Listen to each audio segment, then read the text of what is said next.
Actually, this is my last day. This is my last day of my job, man. I'm quitting my job. Why? Because of BitConnect.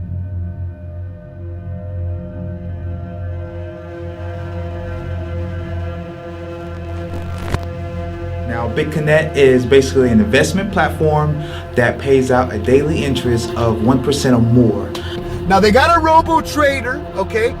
They got a robo-trader and it's earning about 1% per day, and today it paid 1.86%. Daily profit, guys, it's paying daily, okay? This is how the rich get richer, all right? This is how the rich get richer. They have money work for them daily. You don't find these returns anywhere, and you're getting paid out daily, which is my favorite part, because I like to see the cash flow coming in. Yeah. Tanner's going to be getting $1,000 a day. $1,000 to possibly $2,000. Yeah. Like on this day where it was 1.91%, you were getting paid out 2.15%. Yeah. Right? So that's over $2,000 in a day that you made. Guys, BitConnect is just real, man. This will not go anywhere. This will not go anywhere. Why? Because they have this coin. This is a new time, a new age. Things are moving at an unprecedented speed. A movement like no other, a boom like no other, guys. There's no time for dancing and prancing. We need to do our due diligence. We need to make sure that we're in for the boom. Oh, crypto's so much fun. Look at the amount of money I made, baby. Woo!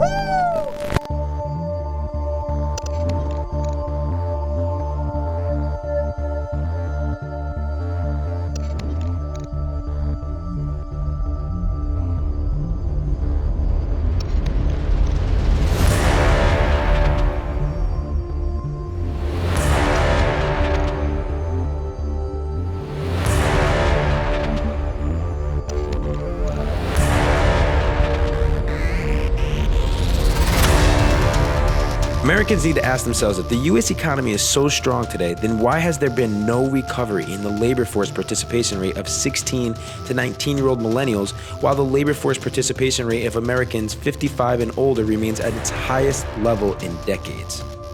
At the height of the 2008 financial crisis, the rate of young millennials in the labor force fell below Americans 55 and older for the first time in history and has remained there ever since.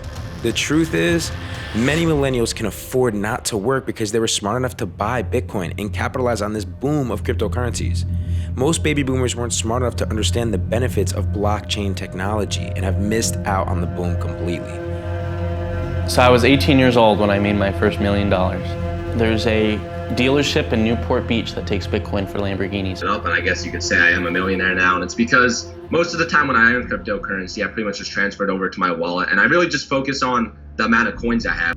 Thanks to the Federal Reserve's destructive monetary policy of the past decade, baby boomers who've kept their savings in the bank have averaged annual interest income of less than 1% compared to average annual US price inflation of over 2%, resulting in a 1% annual loss in purchasing power. Meanwhile, millennials who are unwilling to accept their savings being stolen through inflation as the massive debts racked up by baby boomers become monetized, figured out that they could earn more than 1% in interest per day on high-yield investment programs like BitConnect that use trading bots to profit on the volatility of Bitcoin. Guys, do you want to have a trading bot go out and make you 40% interest month over month? Yeah, I do. I'm only comfortable to put in 30% on a depreciating asset like this because I rather use that $160,000 elsewhere. I make around 40% per month in cryptocurrencies lately. On one side, you have it's too good to be true. And that's the angel on this shoulder saying, don't do that. that can't be possible. How could he possibly double your money in 3 months? But on this shoulder, the devil on the other shoulder is saying, wait a second, this is too good to miss. Do you want to be compared to like the Bernie Madoff of cryptocurrency? Hell yeah, Bernie Madoff was in business for like 30 years. Why does it matter? I wish I would have jumped on BitConnect in April, back when it was like $15, but then you got these characters that are screaming scam, scam, scam, and they spread fear, uncertainty, and doubt. And I'll tell you guys, it's the reason I didn't throw down on the BitConnect back in April, because I started seeing about the scam and I got nervous and I did that. Guys, If you're not ready to go into the trenches with the savage men, please step aside. January 1920, he takes in about $1,800. By March of 1920, he takes in $25,000. By June, he takes in $2.5 million. Back at a time when $2.5 million was a lot of money. In July of 1920, it starts at $1 million a week and rising. And near the end of July 1920, he's approaching $1 million a day. He's got branches from Maine to New Jersey, and there are people across the country clamoring for him to take their money. And let me tell you that we are really changing the world as we know it. Be connected!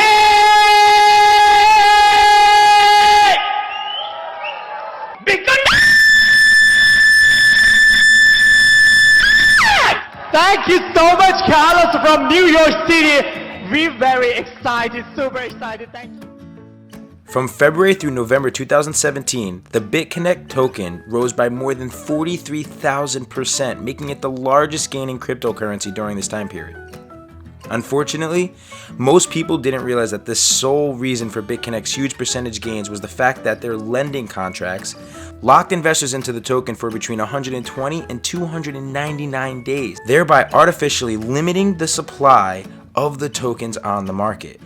Nonetheless, because BitConnect appeared to far outperform Bitcoin, uneducated investors began to search far and wide for new high-yield investment programs in this cryptocurrency market. With everybody arguing that their coin was the next BitConnect on YouTube, we saw the birth of decentralized Ponzi schemes, where hundreds of vloggers became promoters of high-yield investment programs. I was reached out to by the owner of this website, BitPetite. I thought I'd share it with you guys. I signed up for it based on her recommendation and did some investment and tested it and got my withdrawal, and my withdrawal came through just fine. You know, it's a decent earning site here, 3.97, just about 4% on the weekdays. Okay guys, looking at BitPetite, BitPetite is still going great. There has been absolutely no problems with BitPetite. Their payouts are automatic, so they're extremely fast. The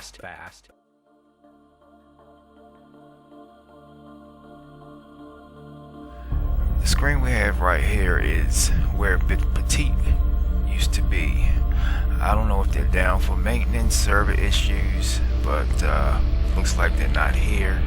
We'll see, guys. If you had any money in here, let's just hold up hope, and hopefully they will come back. Everybody say, oh, BitPetite is good. Double your money. BitConnect is slippery. It's like you go sleep with BitConnect. BitConnect is take forever. Come over here with BitPetite. BitPetite, you will make money fast. Yeah, right, good. Put my money in BitPetite and it's gone already. Look at this. Go homeless. This is just insane, man. Hey everybody, it's Bit Beauty here. So I put my money into BitLake because for a number of reasons. One is because I didn't know anything about it. So once it was in BitLake, I had about like $430 worth of Bitcoin in there. So I was getting $43 a day. So the first day I got the $43, I withdrew it to my account and it was good. Like I was feeling good about it. I'm like, oh my God, I'm about to make $43 a day. Like I was like feeling really happy about it. But the next day it shut down. Like I was so pissy. This is how much I'm supposed to have. I'm supposed to have like 900 bucks overnight, almost about like 980 some dollars right now. At least we are alive. That's more important. I believe a better time will come. I know that 2018 will be wonderful for cryptocurrency. During the recent Bitcoin boom, one cryptocurrency exchange has reigned supreme, Bitfinex. In 1 year, Bitfinex has successfully increased its share of the global Bitcoin market from less than 1% to a new all-time high, 37.2%, making them the global leader in Bitcoin trading volume. With Bitcoin's market cap recently hitting a new all-time high above $300 billion and the cryptocurrency market reaching a record high market cap of over $700 billion, Philip Potter, the chief strategy officer of Bitfinex, recently revealed his true feelings about the cryptocurrencies that are listed for trading on his exchange. Nobody uses these things. They're scams. They're just speculative vehicles. I mean, we're in a speculative fervor moment. It's like the dot-com bubble, and it could go up 10x from here, all this shit, before we have that sort of reckoning. Prior to Bitfinex's unbelievable growth that it achieved in 2017, the chief financial officer of Bitfinex, Giancarlo Devasini, unveiled his plan to make Bitfinex the #1 Bitcoin exchange in the world. In the last weeks, I've been thinking about it, several times. Why don't we push some, wash sales into the system, and we do like almost everybody is doing, and we try to be #1 again. On August 2nd, 2016, Bitfinex announced that its system was breached by hackers who stole 120,000 Bitcoins worth $72 million, more than 2.5 times the size of the largest cash robbery in U.S. history. Instead of filing for bankruptcy, Bitfinex survived by socializing this loss between all account holders and reducing account balances and positions by 36%. All loss amounts were converted to US dollars, and for each dollar lost, Bitfinex gave its customers a digital IOU token called BFX. We are not buying or selling these tokens. I'm telling you right now, hands down, no principal insider or the company itself is doing this. We are steering clear from this right now. We can't. It would be suicide for us to do something like that. On April 3rd, 2017, Bitfinex announced 100% redemption of all remaining BFX tokens. How was it possible for Bitfinex to redeem $72 million worth of BFX IOU tokens in only 8 months? Many Bitfinex customers were tricked into converting their BFX tokens into iFinex restricted stock. The fastest way to get back your money, in case you don't want to be a shareholder of Bitfinex, might eventually be to convert your tokens into shares and then sell your shares to another shareholder. For customers who refuse to convert, Bitfinex figured out a unique way to raise the funds necessary to repay them. What we need is that if we're going to release these tokens into the wild, we need to be able to announce ahead of time that, as of this block height, we are going to redeem X% of the outstanding tokens, and we are going to replace them with this other token. So in the case of BFX, we want to be able to replace it 1 for 1 on some pro rata basis. Replace, shall we say, BFX tokens with Tether tokens. Tether is a cryptocurrency designed to be tethered to the US dollar and supposedly backed by real US dollars held in a bank account somewhere. After selling less than $7 million of Tether during the first 27 months of its existence, Bitfinex at the start of 2017 printed $48 million of Tether tokens in only 3 months, increasing the amount of Tether tokens outstanding by nearly 700%. As new Tether tokens were printed, BFX tokens were repurchased by Bitfinex and retired from distribution. Bitfinex successfully repaid its BFX IOU tokens by printing Tether tokens. Legally, only the Federal Reserve is allowed to print US dollars, but Tether is a crypto version of the US dollar, and Philip Potter has turned Bitfinex into the central bank of cryptocurrencies. Okay, so just to address the FUD surrounding this, yes, we, Bitfinex, are majority owners of Tether. This is true, but Tether is a completely segregated entity. Dollars are all there. Everything's, I mean, there's no breaches there. It's like everything there is 100% kosher. We take great pains to make sure it is. So, I don't know what else I could do to make people feel comfortable about that. Just like how global central banks printed trillions of dollars out of thin air, having caused US stock prices to explode in the recent years, Bitfinex, by printing millions of unbacked Tether tokens, initially ignited a massive explosion in the price of Ethereum. Unfortunately, when Ethereum investors took profits by selling it for Tether and attempted to cash out their Tether tokens for US dollars, they were met with a message saying that the US dollar withdrawals are restricted except for verified corporate clients requesting at least $50,000. Originally, the FAQ page on Tether's website stated, that Tether currency is redeemable for cash at any time. However, Tether in 2017 changed their part of the FAQ page to now say, Tethers are redeemable and exchangeable pursuant to Tether limited terms of service. According to Section 3 of Tether's new terms of service, there is no contractual right or other right or legal claim against us to redeem or exchange your Tethers for money. In late March, angry Bitfinex customers began to report on Reddit that they too have been unable to withdraw US dollars from their accounts, with some Bitfinex customers reporting that their wires weren't processed from as early as March 9th. It wasn't until April 20th that Bitfinex finally announced it was experiencing major problems with its Taiwanese banking partners, who decided to block all wire transfers to and from Bitfinex accounts at the request of their correspondent banking partner Wells Fargo. You know, we've had banking hiccups in the past. We've just we've always been able to route around it or deal with it, open up new accounts or what have you, shift to a different corporate entity.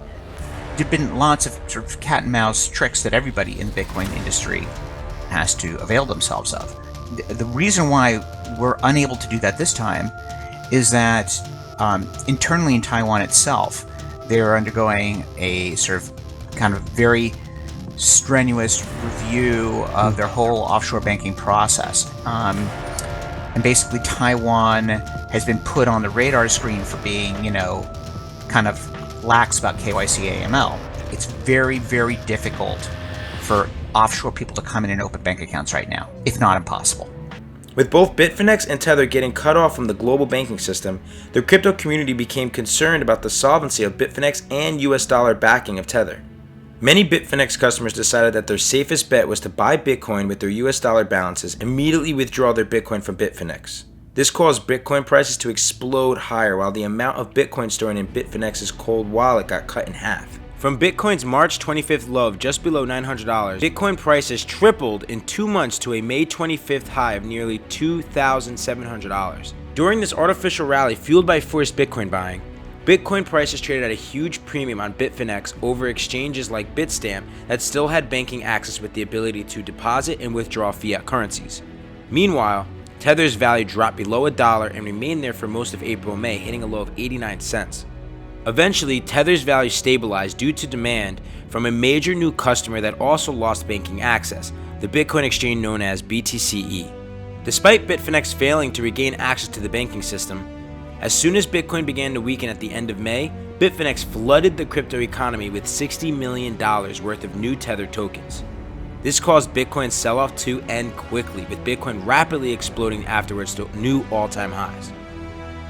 Between June 16th and July 18th, as Bitcoin dipped 36% from its record high, Bitfinex flooded the crypto community with $180 million of new Tether tokens, thereby increasing the total outstanding supply by 124% and causing Bitcoin to explode 163% higher over the following 7 weeks to a new all-time high of more than $4,900. In the first half of September, as Bitcoin sold off by 39% in 12 days, Bitfinex printed Tether at the fastest rate in history, issuing an average of $10 million worth of new Tether tokens per day. After bottoming at just $3,000, Bitcoin only needed 5 weeks more to double in price to new record highs of well above $6,000. In early November, anytime that Bitcoin would sell off from its latest record high, Bitfinex would print $20 to $25 million of new Tether tokens, driving Bitcoin to new all-time highs within the following 24 to 48 hours. After peaking on November 8th above $7,700, Bitcoin sold off more than $2,200 to a November 12th low of just below $5,500. During this major Bitcoin sell-off, Bitfinex printed $80 million of Tether in only 58 hours, its fastest rate of money printing in history, and more than 19 times higher than its year-to-date average. Bitfinex officially reached peak insanity because at no point during this sell-off did the demand for Tether increase in any meaningful way. After bottoming on November 12th, the $80 million of phantom liquidity added by Bitfinex caused Bitcoin to stage a shocking turnaround. 4 days later, with Bitcoin trading back above $7,400, an impatient Bitfinex gave Bitcoin an added boost by printing another $20 million of Tether. This had an unmistakable effect on Bitcoin by causing it to instantly explode by $300 to a new all-time high, followed by momentum traders chasing it up nearly $8,000. Bitfinex's dangerous and destructive act of greed on November 16th of printing money into a perfectly balanced market finally caused Tether to become destabilized, with its US dollar price immediately declining to only 98 cents. Despite this major warning sign, the very next day after Bitcoin failed to break through the $8,000 level and began to sell off, Bitfinex printed another $60 million worth of Tether. On November 20th, Tether suddenly crashed in price to a low of 90 cents per token.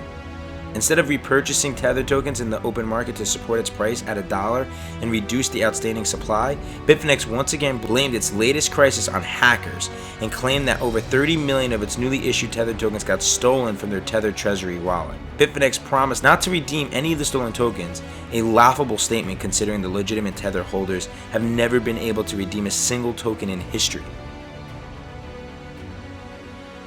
Instead of Tether having a redemption mechanism like ETFs, Bitfinex supports Tether's phony dollar peg by using trading bots to wash trade Tether tokens back and forth between accounts that it controls, thereby deceiving investors into believing that Tether will always be liquid at $1 per token. It was recently discovered that the 2017 rise in Bitcoin prices as a result of Bitfinex's manipulation and printing of unbacked Tether tokens was planned years in advance by Bitfinex CFO Giancarlo Devasini.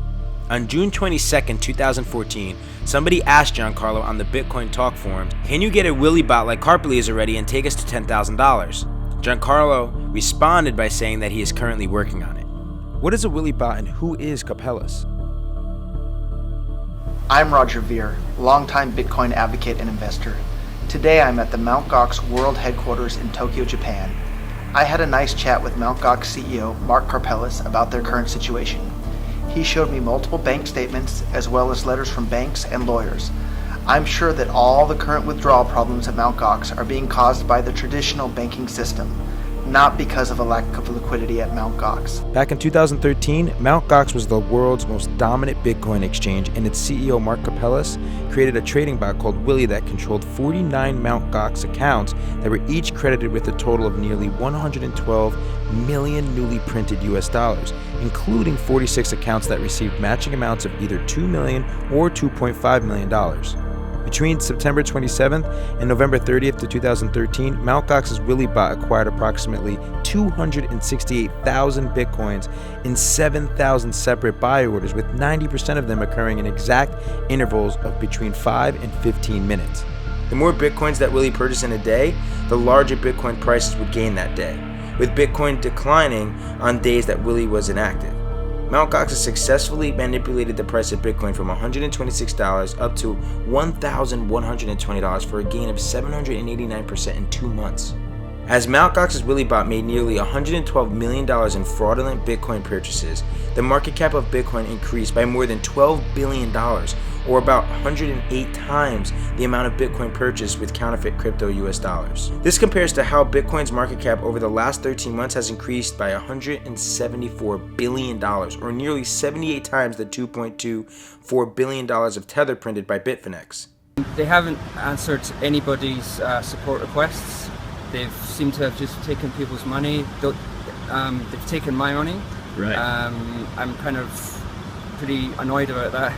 So I thought I'd come here, try and find out what's going on, hopefully speak to the CEO or speak to someone who knows what they're doing. Can I have a chat with you? I'm not touching you. Can I have a chat with you? Okay, I came all the way from London, to try and get my Bitcoins from you to find out what's happening. No problem with Bitcoin. We can't do anything right now. No, you can give people their Bitcoins back if you wanted to. If you wanted to, you can give me mine back right now. You can do that. You can do it right now. Anything. Well, it's 60% away from the issue at all. That's simply not true, is it? So do you still have the Bitcoins? Do you still have everyone's Bitcoins? Do you still have everyone's Bitcoins? I'm going to call the police. Go for it. I'm not touching you. I haven't touched you. So I just have everyone's Bitcoins.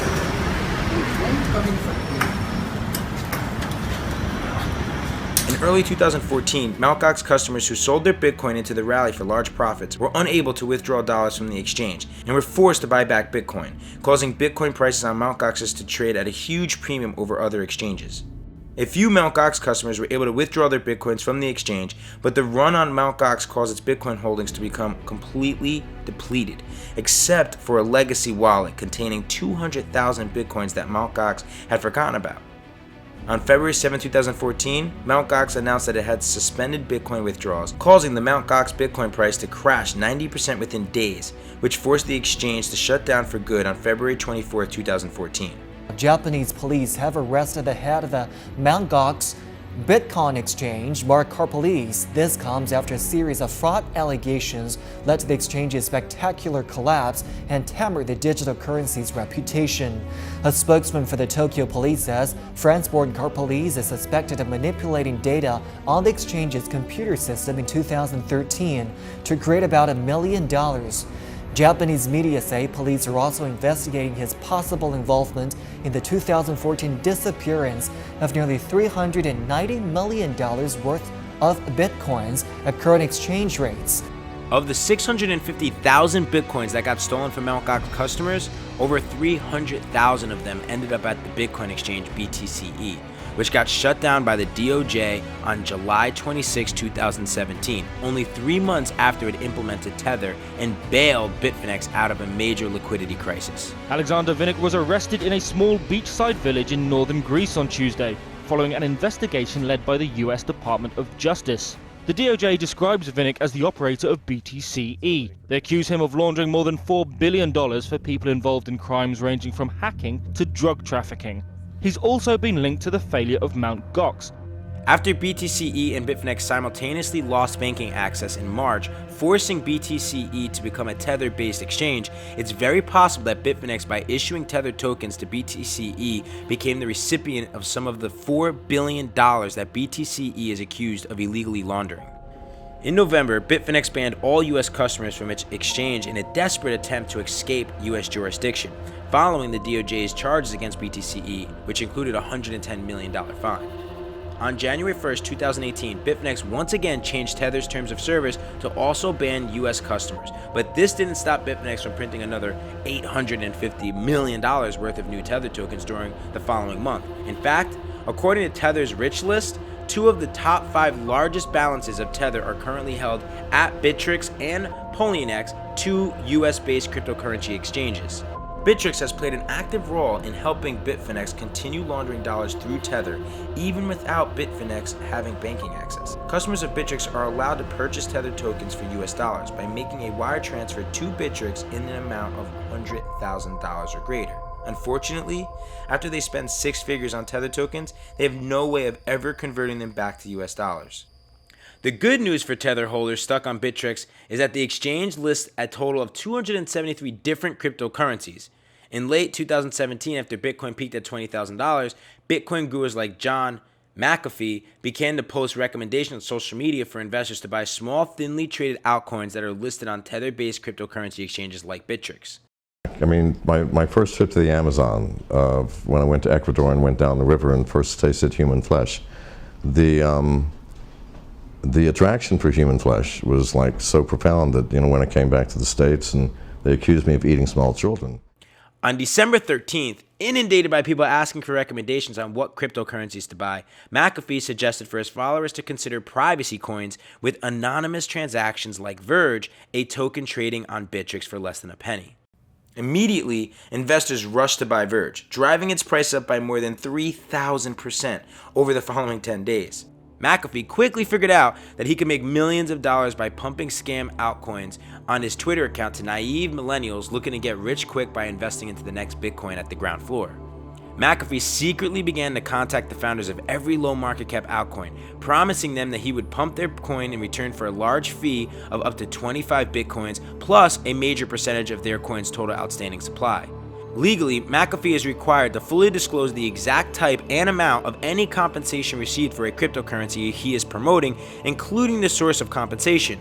But McAfee began to announce a daily coin of the day without disclosing any compensation received, deceiving investors into believing that he was making unbiased recommendations. During a 4-day period leading up to and including Christmas, McAfee helped underwriters distribute over $750 million worth of unregistered altcoin securities, causing the 4 individual altcoins to instantly increase in market cap by a combined $1.1 billion. McAfee spent some of his ill-gotten gains to purchase a Bentley that he immediately boasted about on social media. McAfee also began to promote fraudulent ICOs of new cryptocurrency tokens like Finecoin. We intend to transform the aviation industry forever through blockchain technology. Because we all know that the earlier you're in, the profitable your holdings will be. You can buy Finecoins now at $1, and we intend to enter the public coin market by February with a target price of 30 USD. Finecoin successfully stole $3 million worth of Bitcoin from McAfee followers, with McAfee automatically receiving a large cut of the proceeds. Less than a week later, McAfee himself admitted that the Finecoin ICO was a scam associated with a known Nigerian criminal organization. On December 26th, McAfee announced Tron as his latest coin of the day, a heavily promoted cryptocurrency created by Justin Sun, the self-proclaimed protege of Alibaba founder Jack Ma, despite only meeting Jack Ma once after a speech he gave at a technology conference. Invest in Tron, yeah, it's kind of like cheap. It's like less than like 20 cents, right? So it's kind of like cheap, so I buy the coin. This one picture of Justin Sun together with Jack Ma allowed Tron to raise $70 million in its September ICO. And by Justin Sun continuing to tweet about Jack Ma and Alibaba at every possible opportunity, cryptocurrency investors have been brainwashed into believing that Justin Sun is the next Jack Ma, and a major partnership between Tron and Alibaba must be imminent. When Justin Sun announced the opening of a San Francisco office, which turned out to be a dedicated $450 per month desk at a co-working space, social media went into a frenzy about its close proximity to the Alibaba's office. On January 3rd, Justin tweeted that Tron was about to announce a major partnership with a prestigious publicly traded company. With everybody assuming that Tron was finally about to announce a major Alibaba partnership, its price more than tripled in 2 days, reaching a high on January 5th of over 30 cents per token, with its market cap peaking above $30 billion. Although Tron doesn't have anything close to a working product and has largely plagiarized its white paper from other projects, its valuation peaked at a level that was higher than such companies as Hilton, Ferrari, Royal Caribbean Cruises, Kroger, Sirius XM Radio, and even Yum Brands, the owner of Taco Bell, KFC, and Pizza Hut. I know, like yesterday, Mark Zuckerberg he borrowed my idea. I don't know if he watch this live streaming, he find out the words I said on the Twitter. So everybody on this planet, they will use Tron. We have to make sure that the currency is friendly to everyone. So we issue 100 billion to prepare. We have at least 10 billion users in the future. During Tron's 1-month rally of 17,000%, over 6 billion Tron tokens were sold from a cryptocurrency wallet that had registered with the game CryptoKitties under the username Justin Pets. When confronted with the allegation that he has been pumping and dumping Tron tokens, Justin claimed that the wallet in question is actually controlled by a Tron market maker who just happens to have the same first name. Justin said that when he registers to an online games like CryptoKitties, he uses his Chinese name Yushin, not his English name. Interestingly, during Justin's live stream, he got caught logged into the Crypto Puppies game using the username Justin Sun, proving that he is a liar and is most likely the owner of the wallet that dumped over 6 billion Tron tokens, possibly cashing out as much as $1 billion worth of unregistered securities. The actions of Justin Sun and John McAfee, together with Bitfinex printing over $1.5 billion of Tether during the months of December and January, have created a perfect storm for nearly all cryptocurrency altcoins, with the riskiest coins of all making the largest gains. In December, the market cap of the 100th largest cryptocurrency reached an absolutely absurd valuation of $357 million, a shocking 510 times higher than 1 year earlier. With investors able to achieve huge gains by buying practically any coin, including Tesla coin, which has nothing to do with the automaker but still managed to gain 630% in 4 days, investors no longer had any purpose of tying up funds in BitConnect. At the start of 2018, fund flows into BitConnect dried up completely as loan maturity dates were fast approaching. On January 5th, a desperate BitConnect was beginning to promote a new ICO called BitConnect X when it received a cease and desist order from Texas regulators. BitConnect's biggest promoters on YouTube, like Crypto Nick, quickly dismissed the cease and desist as FUD. Well, first of all, BitConnect is not even a US-based company, okay? So I don't know how that makes any sense while people are saying, there goes the BitConnect platform, it's gonna get shut down. It's not even operated in the US, so I don't see how a document like this even matters, because at the end of the day, when something comes out like this on BitConnect, nothing fundamentally changes about the platform. All it is FUD. It's fear, uncertainty, and doubt. Nothing fundamentally changes, and I expect BitConnect to continue operating normally. Basically, if you don't know what a cease and desist order is, all it is a document sent to an individual or business to stop basically operating a legal activity and not to restart it. Okay, so that's what that is. Really are that paranoid about it and you live in Texas, just download a VPN. It's not that big of a deal. I expect BitConnect to continue to operate normally here and nothing's really going to happen whatsoever. Especially with BitConnect X launching in 4 days. I'm sure everyone's been watching the charts over the past few days and you've noticed that everything has been dropping. For BitConnect, I'm not losing anything. You can't lose anything. The only thing that might happen is you might not make as much one day. So I am constantly making money on BitConnect. Yes, people still think it's a scam. I don't have the answer to that. I don't know if it is or not. All I know is I am making profit and I'm not losing my money. Or not, it's gonna last forever. I don't know, probably not, but I don't think it's going anywhere anytime soon. On January 16th, BitConnect announced that in response to the cease and desist orders along with the DDoS attacks and continuous bad press, they decided to immediately shut down the BitConnect lending and exchange platform and release all outstanding loans by repaying customers in the form of BitConnect tokens at a set price of $363 per token. By abruptly eliminating the lending period that kept BitConnect's token supply artificially scarce while simultaneously destroying any remaining demand for the token, BitConnect's price immediately crashed by 98% in a single day. And like funnily, I was able to log in like what? Yesterday? And on the website they're talking about they're shutting down. So I went online on YouTube, people saying it's a scam. I said, what the fuck? I just got into this shit trying to make some interest. And now I lost all my fucking savings, man. $30,000 fucking dollars. And they're talking about they released my money. In BitConnect coins. It's weightless now. I check on the cryptocurrency market. BitConnect, coin is like $20. It used to be like $363. Now it's worthless. It's like $20. It keep on going down.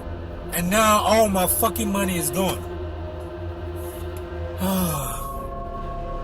BitConnect. Fucking scam motherfuckers. They scam my ass. And now my whole fucking money is gone. My whole fucking savings, man. $30,000.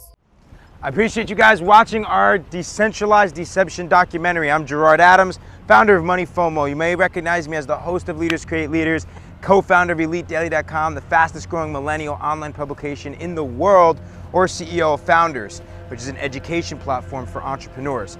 I want you guys to really understand why we created this documentary. The fact of the matter is that, for me as an entrepreneur, I've taken life savings, imported into building real businesses to build real value. I've taken $60,000 of my hard-earned money and turned that into a platform online. It's taken me years to build with a team of 200 employees in order for me to sell it to a billion-dollar company for tens of millions of dollars. But what we're seeing in this new cryptocurrency market are people putting together these white papers, claim to have the next Bitcoin, and hype up these tokens. And we're seeing a lot of hype and a lot of fraud and a lot of scams. So this documentary was just the beginning of starting to expose a lot of that scam and a lot of the fraud that's happening in this market. Let us know about the biggest cryptocurrency scams that we should expose in our future videos, and tell us about any legitimate crypto entrepreneurs that have kept their promises by creating cryptocurrency projects with real value and actual utility.